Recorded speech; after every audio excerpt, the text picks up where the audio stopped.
खुलुमबाय दिनै मोनाबिलिनि खौरांफोरा जाबाय गिबि खौराङाव दङ गोबां बारग' एनडिबिफोरा जोंनि गेजेराव उदां जानानै फैबाय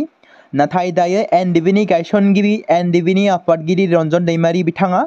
माब्ला उदां जागोन माब्ला जोंनि गेजेराव उदां जानानै फैगोन जोबथेसालिनिफ्राय गोबां बर'नि दैदेनगिरि बिथांमोना थामहिनबा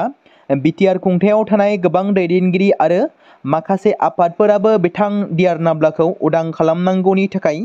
सावरायगासिनो दं आरो उदाङाव लाबोनो थाखाय बेनि सायाव गोख्रोङै नायबिजिरगासिनो दं होननानै बेफोरबादि गोबां खेब बाथ्रा बुंबोबाय थादों नाथाय दिनैसिम उदां अख्राङाव फैनो हायाखै बिटिसिआव थानाय गोबां दोलोआनो जोंनि सोरखारा फैयोब्ला बिथां गेदेमाखौ उदां खालामगोन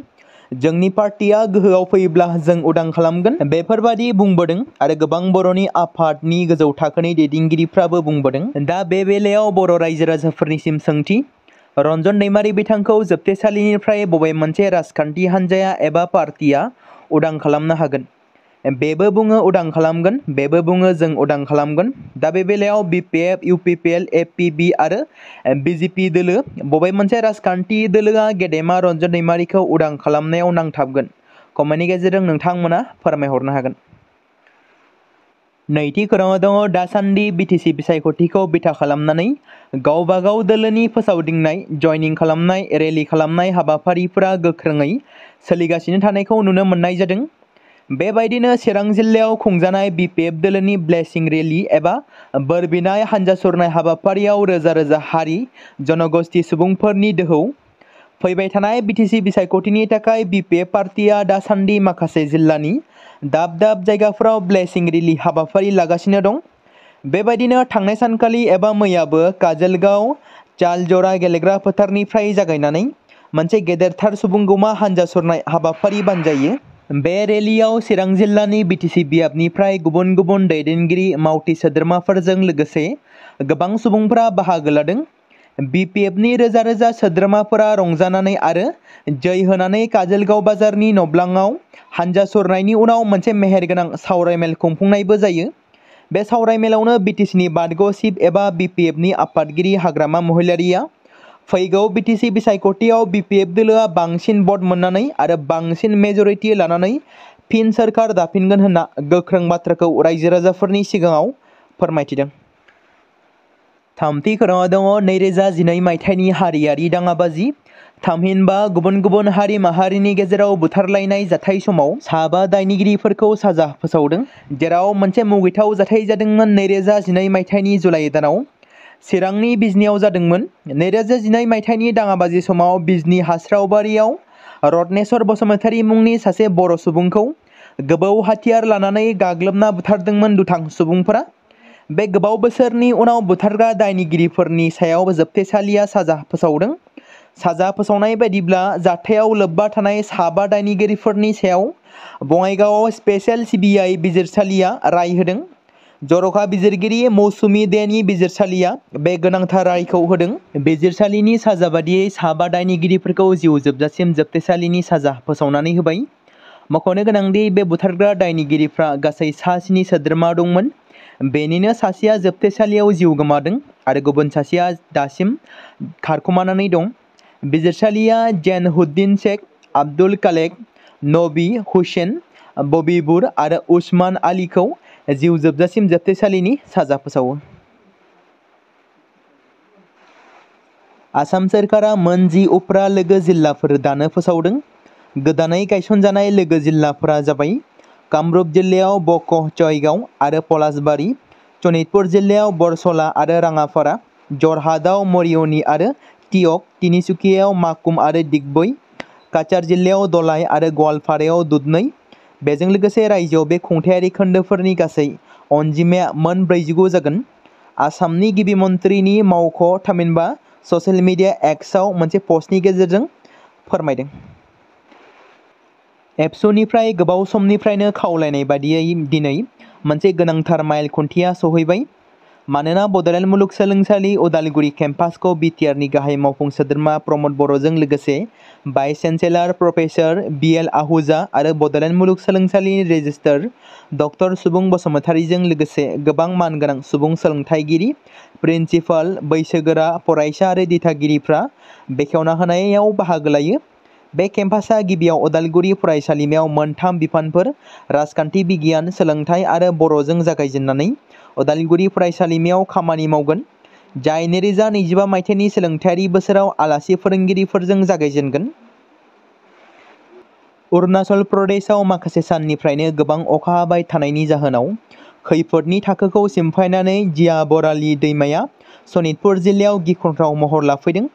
थागिबिफोरा गिनाय दंदि मानोना जिया बराली दैमाया सिंगितली, राजगड़जों लोगोसे जिल्लानि गुबुन गुबुन ओनसोलफ्राव दैबाना लाबोनो हागौ आरो मख'जाथावदि मंगलबारनि मोनानिफ्राय बांबोनाय जिया बराली दैमानि बांनाया राङापारा बियाबनि सिङाव राजगड़ आरो सिंगितलीनि गोबां ओनसोलफोरखौ बोहैलांनाय आरो जायगानि सुबुंनि गेजेरजों थांनायखौ नुनो मोन्दों। दैखौ खौरां मोननाय बायदिब्ला सनितपुर जिल्लानि दै फुंखा बिफाना सम सम दैमानि खुरखानायखौ होबथानो थाखाय खाथि माखासे हेफाजाब लुनाय हाबाफारि बानजायदों, नाथाय खुरखानाया दासिमबो सोलिदों।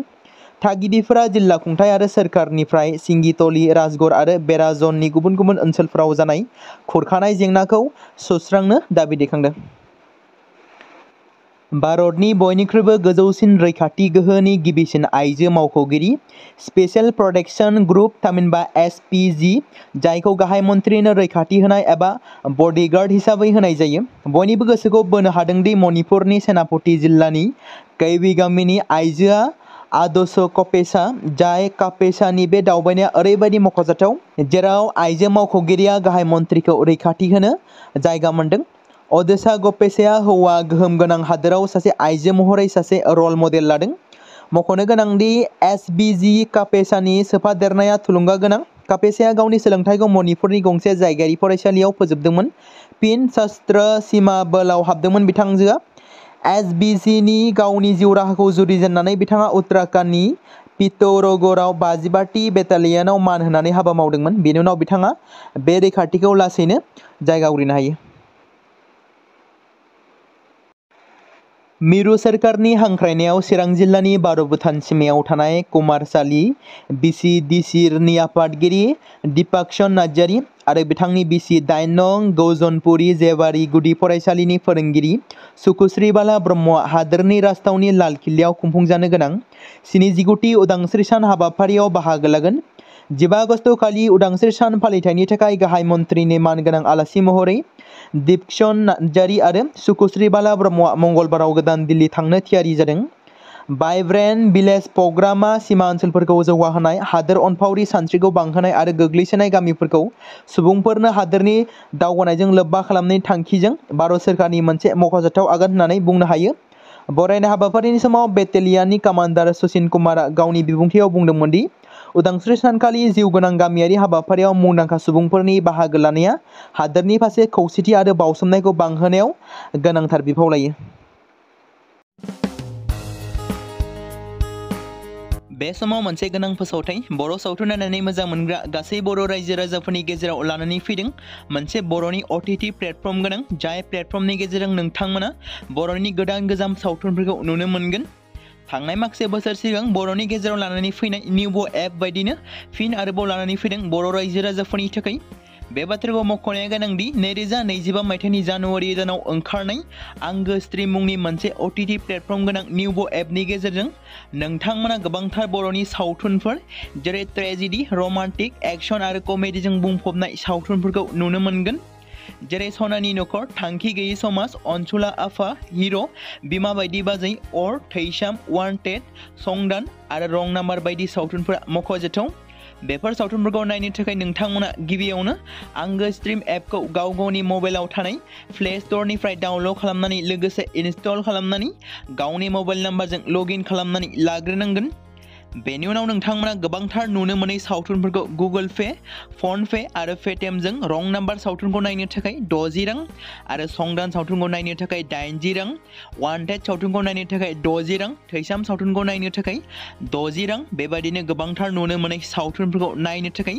सुबिदा खालामनानै होदों आंगो स्ट्रीम प्लेटफर्मआ। फिन नोंथांमोननि गेजेराव फोरमायबावनो लादों बर' सावथुन नायनानै मोजां मोनग्रा गासै बर' रायजो राजाफोरनि गेजेराव लानानै फैदों मोनसे बर'नि OTT प्लेटफर्म गोनां, जाय प्लेटफर्मनि गेजेरजों नोंथांमोना बर'नि नुनो मोनै सावथुनफोर जेराव गोदान गोजाम सावथुनफोरखौ नुनो मोनगोन। बे बाथ्राखौ मख'नाया गोनांदि 2025 मायथाइनि जानुवारि दानाव दिहुनजानाय आंगो स्ट्रीम मुंनि मोनसे OTT प्लेटफर्म गोनां एपनि गेजेरजों नोंथांमोना गोबांथार बर'नि ट्रेजेडी, रमान्टिक, एक्शन आरो कमेडीजों बुंफबनाय सावथुनफोरखौ नुनो मोनगोन।